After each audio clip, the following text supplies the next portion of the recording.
voulaient juste préserver leur rite. Mais ils ont défié la science moderne, les Dogons du Mali et le mystère de Sirius B. Au cœur de la falaise de Bandiagara, dans le sud du Mali, une communauté veille sur des secrets millénaires. Les Dogons. Pas d'écriture, pas de livre. Ici, le savoir est oral, sacré, transmis dans l'ombre, par les anciens, les danses, les masques et les silences. Mais dans les années 1930, deux ethnologues français, Marcel Griol et Germaine Dieterlen, n'en reviennent pas. Les Dogons leur parlent d'une étoile invisible à l'œil nu, Sirius B, une naine blanche. Ils décrivent son poids, sa couleur, son orbite elliptique, et même sa révolution autour de Sirius A. Incroyable. Même l'Occident venait à peine de la découvrir avec des télescopes ultramodernes.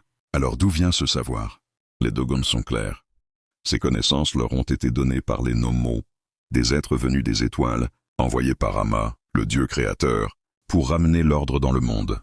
Ils sont descendus sur Terre dans un vaisseau en spirale, tournoyant comme un panier tressé, bien avant que l'Occident n'invente le mot ovni.